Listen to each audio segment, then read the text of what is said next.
He records no weight loss. McDougall, I think, found what he wanted and what a lot of Christians would have wanted out of these dog experiments, that when they died, there was no perceptible weight loss, so no souls in animals. His results perfectly match the fundamental Christian belief that humans have souls, but animals don't.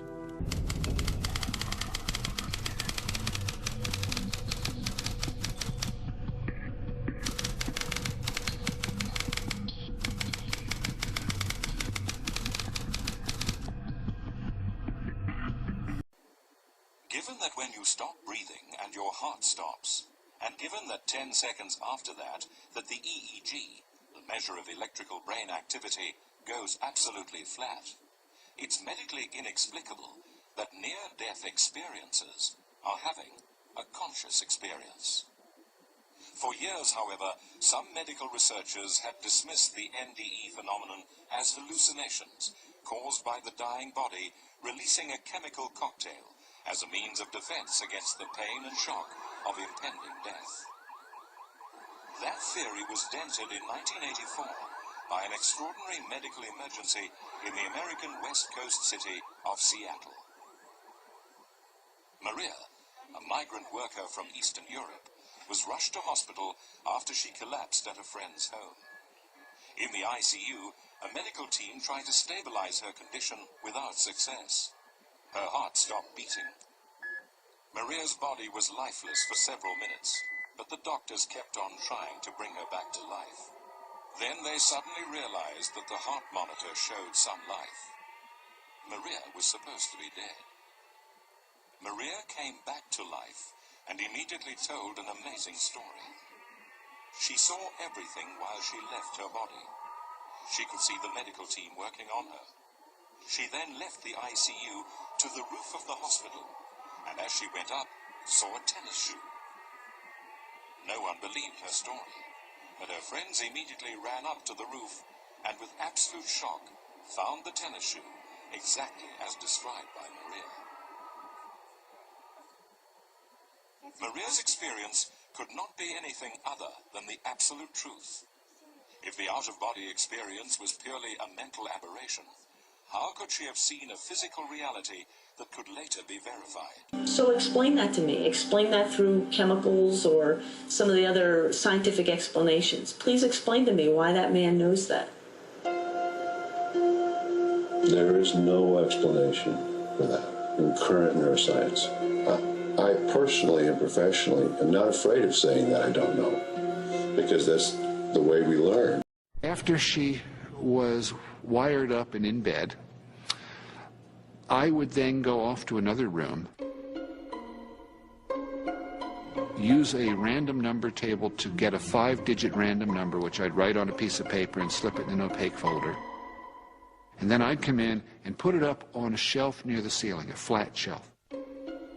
So the number was not visible to anyone down in the room, much less on the bed, but if you happened to be viewing the room from near the ceiling, you could clearly read the number. And I put a clock near the number also. And I told her, I mean, this sounds terribly preposterous, but I said, if you leave your body, try to float up to a position where you can not only read and memorize the number, but see what time it is also, and then try to wake up right afterwards so I can have an exact idea of when you had that particular part of the experience. Tart changed the number every day. On the first 3 mornings, the woman said she felt as though she'd left her body during the night. But she couldn't say what the number was. She said that while she was out of her body, she was in the wrong part of the room, or she was outside the building or something like that. She had no idea what the number was because she hadn't seen it. Then, on the 4th night, the subject woke up suddenly at about 3:35 in the morning. She said she'd just had an out-of-body experience in which she'd risen to the top of the room. She claimed she had seen the number. She successfully told me that the number was 25132. Now, the odds of guessing a 5-digit number like that in one try are enormous.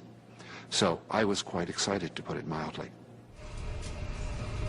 Tart examined the EEG readings of the electrical activity produced by the woman's brain. At the point that she believed she left her body, They had changed dramatically. I had looked at many brainwave patterns of sleep over the years, and her brainwaves were simply unlike anything I'd seen before. When she had the OBE, the woman's brain was producing alpha waves. In the rest of us, these are produced in the waking state and are rarely seen during sleep. It seemed that while she was asleep, part of her brain was behaving as though it was awake. Anyone who was familiar with sleep wave patterns looking at them would say, "This is unusual. I don't normally see this." There's been a very good study of people that had cardiac arrests or heart attacks. About 15% of them had NDEs, and the remainder did not have NDEs. And then they studied this group of people for up to 7 years. And there's no question that the people that had NDEs were significantly different from the other group. They tended to have a more spiritual belief system. They had a much lower fear of death. They had a much less materialistic view of the world. They were much more interested in religion, and it really changed their lives a great deal. So this has been studied very carefully, or what is called prospective or controlled studies, and has been proven to be fact. The event is so common. The pattern of the experience is so consistent, and its effect on people is so profound, that just for that reason alone, even forgetting why or what the spiritual or religious implications are, NDEs are something that affect a lot of people in a major way. Research proves that near-death experience is legitimate. Nearly 12 to 15 million Americans have had NDE experiences.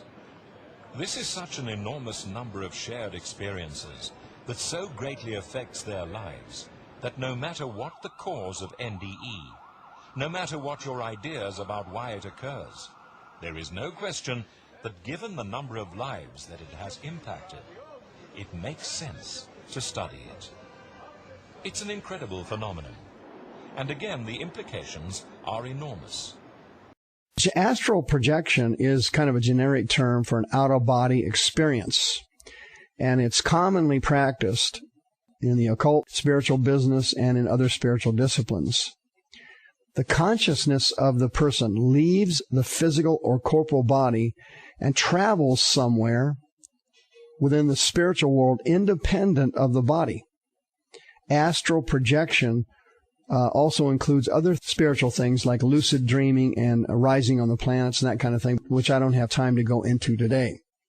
But here you can see in these two incidents, Paul, he was harpazo, snatched up into heaven, and John uses different terminology here. He carried me in spirit, or I became in spirit. Okay, so here we have two instances where it appears that the inner man did leave the body. But here's the key to it. It was 100% God prompted. It wasn't them doing it. It was God doing it to them. The problem that we're running into now with people who are doing astral travel, I've had dozens of them in my office trying to get rid of powerful familiar spirits. It's a fight. Is that the person is trying to induce it themselves. If you are trying to induce astral travel yourself, right, that is extremely dangerous, and that is of Satan. You're probably going to pick up a familiar spirit. I have had dozens of charismatics and prophetics in my office that have come for counseling, trying to get rid of demons who have been involved in astral travel, and it has always been familiar spirits. And these people started out trying to develop their ability to do it. The second interesting thing about these two great men of God who were involved with astral travel is that it was all controlled by the Holy Spirit. It wasn't self-controlled. In other words, they weren't traveling on their own and doing it on their own. It was being done to them, and the Holy Ghost was controlling where they went, who they saw, who they met, and what happened when they did it. The problem with astral projection is that the person attempts to induce it themselves, and they go through a process in the satanic cults where you can train yourself to do it. And it does work. You can train yourself to be an astral projectionist. That's not somebody that works in a movie theater. I'm talking about spiritually leaving your body. It is possible to do it, and it is real. The problem is you're going to pick up familiar spirits, and you're going to be extremely infected. And then later on, you're going to develop strange physical illnesses in your body.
If your ultimate goal is to be famous, then you're gonna do a lot to get there, like sign your name in blood in a contract with the devil. Yeah. But it didn't work out, and so I sold my soul to the devil. Sold my soul to the devil. You know, a long time gone, I'm holding up my hand. What was your bargain? To get where I am now. Should I ask who you made the bargain with? with the chief commander. On this earth? And this earth, and then in a world we can't see. Heaven and hell is a reality. More and more scientific evidence proves that life after death does exist. Eventually, we will all die and have to cross the final frontier.